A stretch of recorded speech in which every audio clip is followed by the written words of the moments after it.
नमस्कार दोस्तों, episode SFM channel पे आपका फिर से स्वागत है।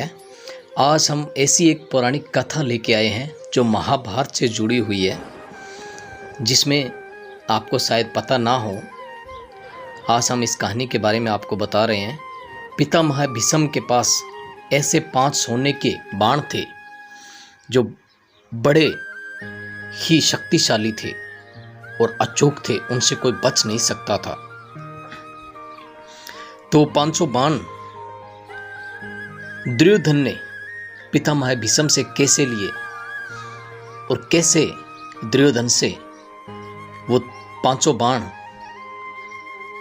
अर्जुन ने ले लिए, आइए इस कहानी में, इस पौराणिक कथा में जानते हैं कैसे 500 तीरों की कहानी से हम आपको अवगत कराते हैं, जिसमें हम महाभारत के उस काल में चलते हैं और ये सुनते हैं एक नई कहानी। तो आइए दोस्तों, पौराणिक कथाओं के अनुसार महाभारत की कहानी दुर्योधन और 5 सोने के तीर एक शिक्षाप्रद कहानी है। महाभारत का युद्ध धर्म और अधर्म का युद्ध था। कृष्ण पांडवों के पक्ष में थे, परंतु उन्होंने युद्ध में शस्त्र नहीं उठाने का निर्णय लिया था। वहीं श्री कृष्ण की नारायणी सेना कौरवों की ओर से लड़ रही थी। युद्ध में कभी कौरवों का तो कभी पांडवों का पलड़ा भारी लगता था। महाभारत के युद्ध में कुरुक्षेत्र की रणभूमि पर श्री कृष्ण ने प्रत्यक्ष रूप से शस्त्र नहीं उठाए, लेकिन अर्जुन का सारथी बनकर श्री कृष्ण भगवान युद्ध भूमि में अर्जुन का मार्गदर्शन करते रहे।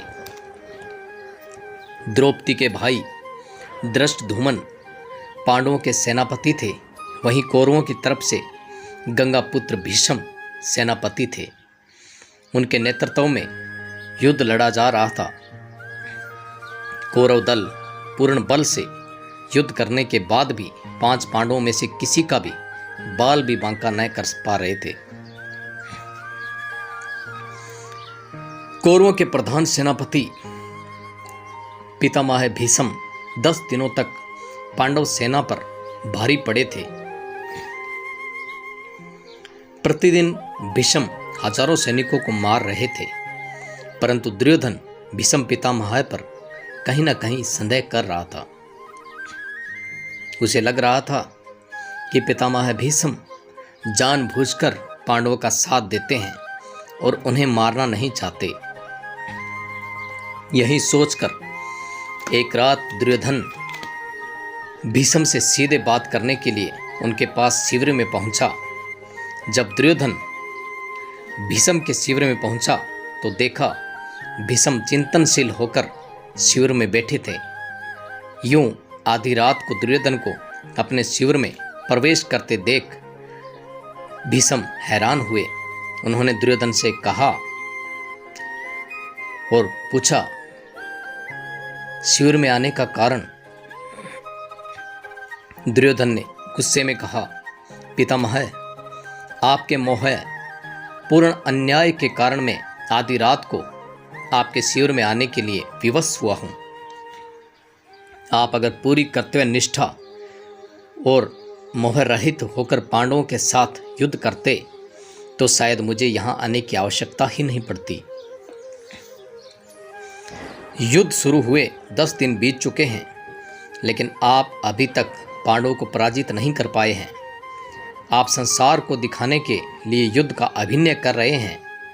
आपको आज भी पांडवों से अति प्रेम है और आप मेरे सेनापति होते हुए भी पांडवों को युद्ध जीतते देखना चाहते हैं। अपने बारे में दुर्योधन के मुख से ऐसी बात सुनकर पितामह भीष्म बहुत दुखी हुए।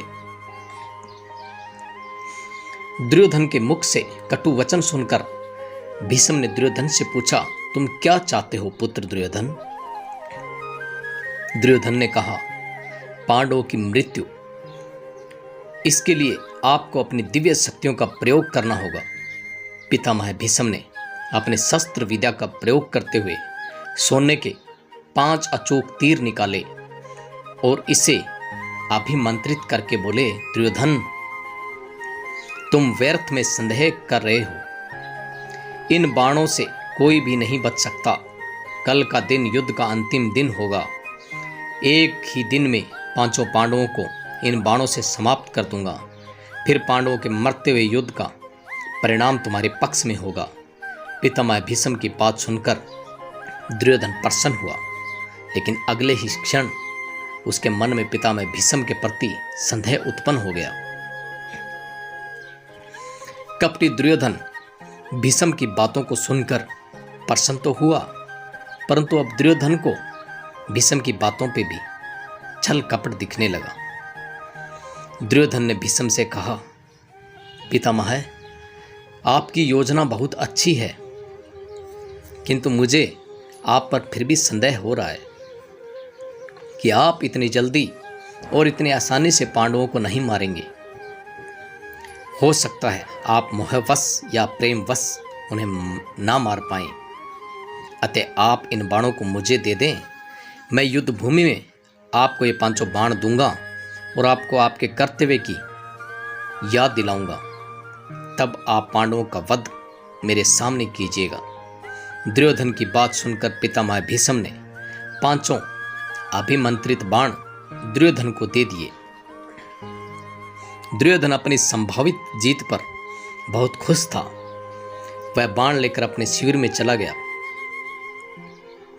भीष्म के शिविर के पास पहरा दे रहे पांडवों के एक गुप्तचर ने सारी बातें सुन ली। उसने महाराज युधिष्ठिर को आकर सोने के बाण के बारे में सूचना दी। तब भगवान श्री कृष्ण भी वहीं थे। युधिष्ठिर ने भगवान श्री कृष्ण से कहा, हे गोविंद, पितामह के इन तीरों के प्रतिकार हम कैसे करें? इस बात को सुनकर श्री कृष्ण युधिष्ठिर संग तुरंत ही अर्जुन के शिविर में पहुंचे और अर्जुन को पूरी घटना बताई। श्री कृष्ण ने अर्जुन से कहा कि हे पार्थ, तुम्हें दुर्योधन से उन 5 बाणों को मांगना होगा। श्री कृष्ण की बात सुनकर अर्जुन ने अचंभित होकर कहा, दुर्योधन भला वो तीर मुझे क्यों देगा? तब श्री कृष्ण ने अर्जुन को स्मरण दिलाया कि एक बार अर्जुन ने दुर्योधन को यक्ष और गंधर्वों के हमले से बचाया था। तब दुर्योधन ने प्रसन्न होकर अर्जुन से कहा था कि वो कोई भी कीमती चीज दुर्योधन से मांग सकता है। उस दिन अर्जुन ने बात को टालते हुए दुर्योधन से कुछ नहीं मांगा था। अब वो समय आ गया है। अर्जुन को श्री कृष्ण की बात सुनकर सब स्मरण आ गया। युधिष्ठिर की आज्ञा से अर्जुन दुर्योधन के शिविर में पहुंचे।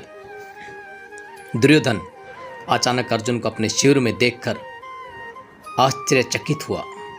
अपनी शंका को छुपाते हुए जोर जोर से हंसते हुए दुर्योधन से कहने लगा, आओ अर्जुन आओ, क्षमा मांगने आए हो। तुम्हारे प्रिय पितामह ने जो तुम्हारी सेना के साथ किया उससे भयभीत हो क्या? इस रात्रि में आने का क्या कारण है? बताओ, क्या सहायता मांगने आए हो? अर्जुन ने कहा, भ्राता दुर्योधन, प्रणाम। सही समझा आपने। आपसे याचना करने ही आया हूं, परंतु मेरे मांगने से पहले ही आप उसे देने के लिए विवश हैं। दुर्योधन हंसता हुआ बोला, मैं विवश हूं अर्जुन। याचक विवश होता है या दाता? परंतु कोई बात नहीं, अबोध अर्जुन, तुम मांगो। अर्जुन ने दुर्योधन से वह 5 बाण मांगे, लेकिन दुर्योधन ने अर्जुन को मना कर दिया। तब अर्जुन ने दुर्योधन को क्षत्रिय धर्म स्मरण कराते हुए इस घटना को बताया, कैसे अपनी प्राण रक्षा के बदले दुर्योधन ने अर्जुन को कोई भी बहुमूल्य वस्तु देने का वचन दिया था। दुर्योधन ने अर्जुन से कहा, तुम कुछ और मांग लो, मैं यह नहीं दे सकता हूं। तब अर्जुन ने कहा, यदि आप अपने वचन को पूरा नहीं करना चाहते तो कोई बात नहीं भ्राता। अब आपके पास कुछ बहुमूल्य है भी तो उन्हें मांगा नहीं जाएगा।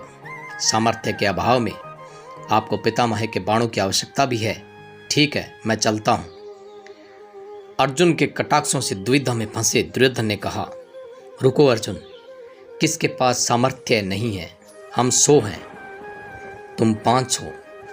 फिर ना चाहते हुए भी दुर्योधन ने 5 बाण अर्जुन को दे दिए। अर्जुन उन दिव्य बाणों को प्राप्त कर अपने शिविर में आ गए। इस तरह भीष्म के द्वारा दिए गए बाणों से पांडवों ने अपने आप को खुद को बचाया। पांडवों की मौत टल गई। महाभारत के युद्ध के अंत में पांडवों की जीत हुई। यही आज की कहानी थी। ऐसे ही रोचक दुर्लभ कहानियां सुनने के लिए हमारे चैनल को सब्सक्राइब कीजिए और साथ में बेल आइकन दबाइए। धन्यवाद।